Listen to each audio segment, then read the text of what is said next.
What's going on? Huh? Did something happen? Did something bad happen at work or at home? Evan! Did something happen to Evan? Is he hurt or sick or missing? Is he really my grandson? Are you sure he's my flesh and blood? Yes, of course he is. Why would you even doubt that? He's your son's child, and he looks just like him.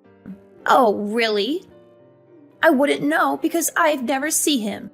Why are you sheltering him from me and the rest of the world? Your parenting practices are very questionable. You're keeping him away from me and from other people who could teach him valuable lessons and skills. I'm not sheltering him from anyone. Whenever we walk around the neighborhood, I make sure he says hello to all of our neighbors. I'm not trying to prevent you from seeing him or anything. We just went over to your house 2 weeks ago. You're exaggerating and being paranoid. That's not enough.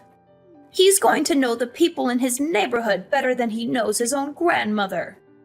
You're being very inconsiderate. Think about how that looks for me. You're depriving him of a close bond with me and a sense of family and tradition. Mom, listen. We've discussed this before. Wanting to see your grandchild is one thing. It's totally different to want to see your grandson so you can force him to do what you want. You invited him over, saying you wanted to play, but you made him rearrange your living room with you. You tell everyone he's going to Harvard, so you force him to study instead of letting him play outside. It's no wonder he doesn't want to come over that much. You use him as a tool to fulfill your own agenda and to impress others. You don't let him have fun or be himself. You make him feel stressed and unhappy whenever he's with you. What are you saying? How dare you talk to your mother-in-law that way? Are you accusing me of being a bad grandmother and a bad person? How disrespectful and ungrateful of you. You should be thankful that I care about him and that I want the best for him. Trust me, I want Evan to have a good relationship with you. But that's not going to happen if you keep making him do things he doesn't want to do because you think it's right. I appreciate that you love him and that you have good intentions for him. But you need to understand that he's his own person and that he has his own dreams and preferences. Are you doubting my judgment? You're such a naive, foolish woman. I've been on this earth far longer than you have. I know what's best for him. You're really failing as a parent.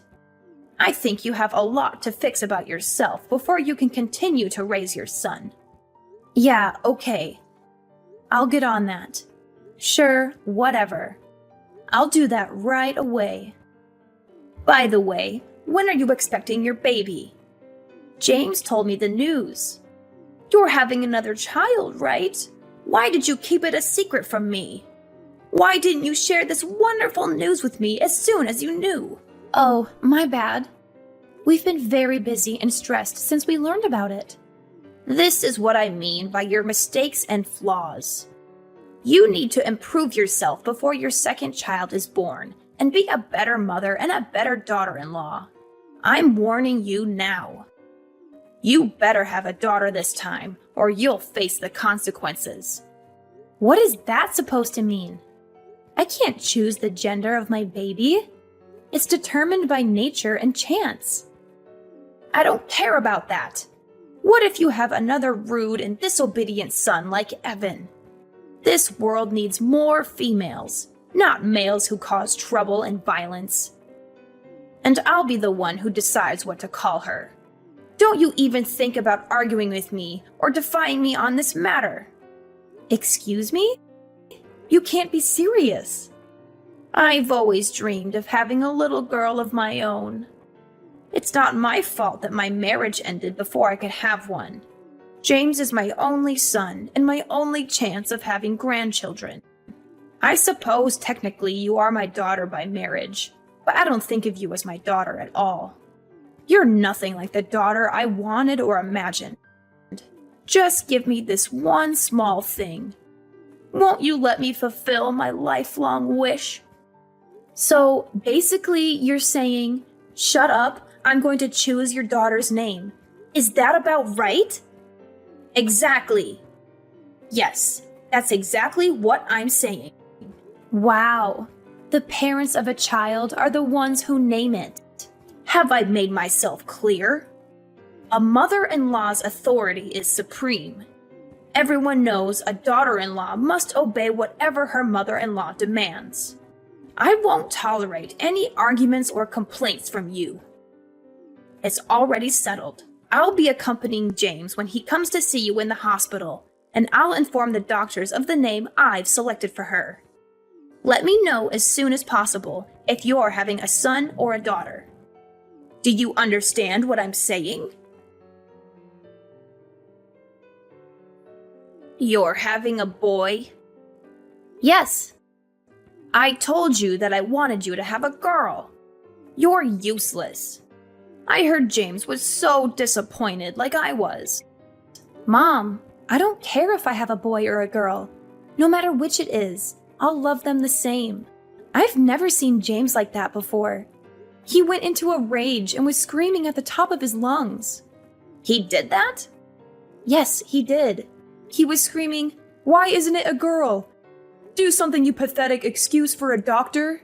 He grabbed the doctor by his jacket and screamed in his face. It took 4 nurses to get them separated. Then he directed his anger at me. He screamed at me until he lost his voice, then stormed out and went home. He went that crazy just because we aren't having a girl. He didn't listen to me at all. Maybe if you talk to him, you could calm him down. I'm not going to do that. What? Oh, based on what you're saying, James did nothing wrong. He feels the same way I do. We both want a girl. I tried telling that to the doctor too, but I guess he didn't listen. I've been calling him every day. You have? What do you think he could do? Of course I've been calling him. What good is he if he couldn't make you have a girl? James's reaction was only natural. A hospital is nothing more than a service, and we're the customers. Are you insane? I can't believe this. Do you really think the doctor could do anything about me having a boy or a girl? Nonsense! I did my research. Science and medicine have come a long way. Shut your mouth if you don't know what you're talking about. Ugh, another boy. Have you thought about terminating it? Absolutely not. What's going through your head? All right, then I guess we have no other options here. You need to give that baby a sex change. That is the most insane sentence I've ever heard anyone say. Why? People do it all the time. I was born a boy, but in my heart I'm a girl, blah, blah, blah. Haven't you heard anyone say that? People get surgery for it all the time. We're just going to save time and do it right after he's born. Don't worry. I'll pay for it all. That's what I decided, and my word is final. Understood? Kathy, are you listening? Yeah. I just had to go and throw up. Don't try to fake morning sickness. You're not fooling me. Everyone knows there's no such thing as morning sickness with your second child. It's not morning sickness. What you just said literally made my stomach turn over and made me sick. What do you mean? I've never heard anyone say something so horrible and disgusting as changing a baby's gender the second it's born. Aside from the fact that you've gone and decided that selfishly on your own, do you think there's any doctor on earth who would perform that surgery? Ugh, there's another one of your flaws coming out. You have no idea what the modern world is like. I told James not to marry you. I wish he would have listened. If you don't change that attitude, I'll be forced to take drastic measures. Go ahead. I'm sick of talking to you and listening to your ridiculous and horrific demands. I'm not listening to another word. Kathy, is everything okay? You seem a bit off lately. What do you mean? Yeah, everything's okay, I guess. Why do you ask? What's with all this stuff that just got sent to our house? It's like someone is moving in. I don't remember sending you anything. Are you sure it's for us? It's not a package. It's suitcases and boxes. It just showed up. A moving truck showed up and unloaded about 10 boxes and suitcases. They're labeled clothes and furniture. What do you mean? I didn't send anything like that. Huh? You don't know what I'm talking about? I opened one of the boxes, and your clothes and bags and a bunch of other stuff were inside. It looks like it was all just thrown in. None of it is folded. What? That's so strange. I have no idea why that would be sent to your house. Do you have any idea why all of this would be sent here? Is everything going all right with James? Mom, I'm going to come stay with you and Dad, if that's okay. I have off for the next 2 days. James and I are going through some stuff right now. Of course, no problem. I'm here if you want to talk about what's going on. We'll make sure everything is ready for you when you get here. Hey, Kathy. Did everything make it to your parents' house? I knew you were behind this. No need to repay me for the moving truck. It was my pleasure. Of course, James thought it was a good idea, too. We sent over the divorce papers, too. They'll probably arrive tomorrow. Be a good girl and sign them ASAP. Divorce papers? James and I haven't decided on anything regarding a divorce. That's something a husband and wife decide, not the mother-in-law. No need to talk. James has already said that that's what he wants. He told me to text you because he doesn't want to talk to you. Is that so? Isn't he concerned at all about his children? Oh, you mean that little brat and the fetus inside you? He said you can have them. He said he doesn't need them anymore. Don't worry, he agreed to pay child support. Ugh, whatever. I'll sign the papers and bring them down to the courthouse tomorrow afternoon. Ha ha ha! Would you look at that? As soon as money comes into the conversation, you agree right away. You are not even trying to hide the fact that you're after his money.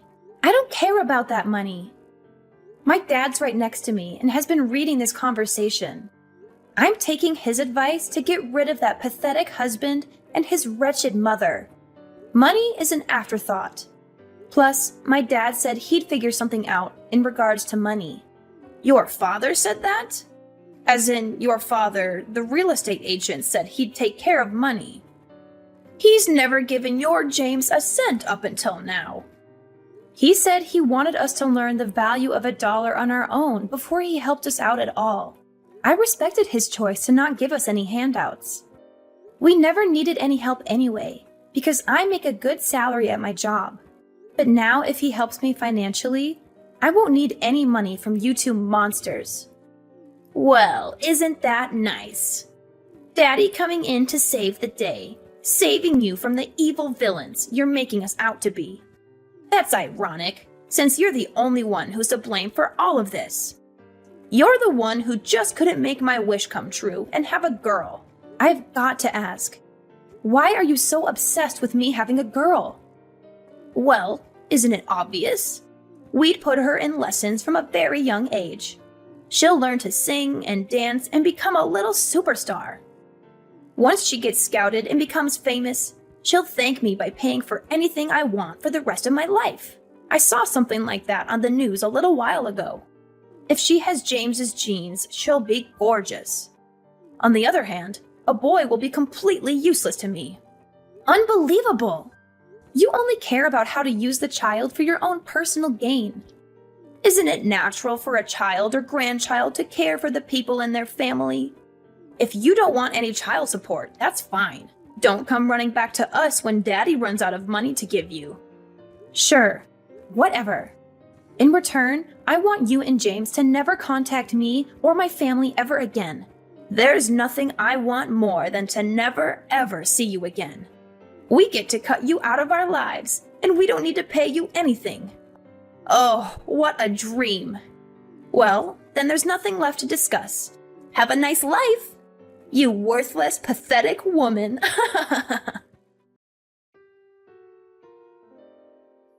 Hello, Sandra. It's been a while, huh? How have you been, huh? Who's this? What do you mean? It's me. I had the displeasure of having your daughter marry my son for a little while. It's Kyle. Oh, I wasn't sure who it was because I thought my daughter very clearly told you never to speak to any of us again. Trust me, I wish I didn't have to. But there's something I really need to talk to Kathy about. For some reason, I can't get a hold of her. Is that right? So what could you possibly have to tell my daughter? Well, James got married last year. I see. Congrats. It's nothing to congratulate me on. What's that supposed to mean? His new wife is awful. She doesn't listen to anything I say. She always talks back to James, too. She's too abrasive and dismissive of our advice and requests. Oh boy. Sounds like a real problem. The worst part about it is she doesn't want to have any kids. Well, it's becoming more and more common these days for married couples to decide on not having kids. I don't care about other couples. Isn't it a woman's duty to listen to her mother-in-law's wishes? It's completely unacceptable. So that's what I wanted to talk to Kathy about. I was wondering if Kathy could take James back. Excuse me? In a few years, I think I'm really going to slow down.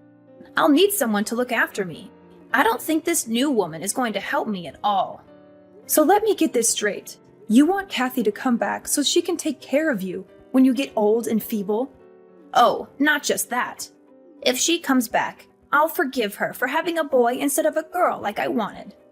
I won't say anything else about her having a girl. What do you think? I don't even have to ask her. It's a resounding no. What? He's married now. What is he going to do about his new wife? Well, of course I'll have them get divorced. She's not a good fit at all in this family. That's what I thought. I don't think there's a woman on earth that's a good match for your family. Pardon me? Actually, I'll put it this way. You and your son are not a good match for my daughter. There's absolutely nothing you can say or do to convince me to let Kathy go back. Is that so? Like mother, like daughter, right? Oh, you're both disrespectful. Not to mention you're both good at getting on my nerves. Fine. I'm never going to contact you ever again. Really? Oh, that's great. I don't need a worthless woman who can only have boys. Oh, by the way, we named the baby Ricky. What? Kathy said she wanted me to be the one who named the baby. It took me a while to think of a name, but I really liked Ricky. Once she was born, she really did look like a Ricky. What are you talking about? Wait 1 second. Yes? Your daughter had a boy, didn't she? Nope, it was a girl. What? You didn't know? Of course not. The doctor said she was having a boy. Oh, that's right. Turns out the first ultrasound didn't get the best view of the baby. After the third checkup, the doctor confirmed she was having a girl. Oh, she's the cutest little girl on earth. She really resembles my daughter. I don't believe you. I know you're lying to get on my nerves. I'll have to come over there and see for myself. Do not come anywhere near us. If you really don't believe me, I could send you a picture. Never mind. Not going to happen. We've decided as a family to keep my granddaughter's identity private. There are a lot of crazy people in the world. You being one of them. Did she really have a girl? Yes, she did. Speaking of little Ricky, I have to go pick her up from preschool. Wait a second. Okay? Sandra, please. What? My life these days has been miserable because of my son's new wife. My son doesn't do much for me anymore either. There's a chance they might kick me out of their house. Oh. I was hoping you could welcome me into your family. It's not fair. Why do you get to see your grandchildren every day? They're my grandchildren too. Are you trying to become a comedian or something? It's not a joke. I'm being serious. Please, just try and convince Kathy to change her mind. Give me a second to think about that. Absolutely not. You'll never be a part of this family, you psychopath. Have you already forgotten what you put my daughter through? Stop! That's all in the past. Water under the bridge. I want to see my grandchildren. You're the one who didn't care about what happened to them. We have no obligation to let you see them. You're such a stupid woman, aren't you? You're so selfish keeping your grandkids all to yourself. You're horrible. How do you expect a woman like me to live on my own if they kick me out of their house? If anything happens to me, it's your fault. You'll be fine. I actually came up with a great idea. What is it? Get a sex change. Science and medicine have come a long way. Shut your mouth. I'm going to block your number if you say stupid things like that. Sandra, are you there? After that, my ex-mother-in-law unexpectedly arrived at my parents' house and caused a huge commotion. We had seen this day coming, which is why we had packed our bags and moved out of our old house 2 years ago. We felt bad for the poor people who had bought our old house and had to deal with her. My mom filled me in on what she had learned from the neighbors. James and his new wife had finally had enough of her and had thrown her out of their house. She now lives by herself in a dirty and tiny apartment, squandering her money and crying about how awful her life is. Her husband had made a terrible mistake in marrying her. She does not have a job or do anything useful around the house. She has a severe gambling addiction that has put them in a lot of debt. She also sleeps around with every man she can find. My ex-husband works very hard to pay off their bills and to take care of all the household tasks. He changed his number and texted me, pleading me to come back to him, but I ignored him. I would never leave my parents, who have been so kind and helpful in raising my children. Our lives are much more peaceful and happy without those two horrible people in them.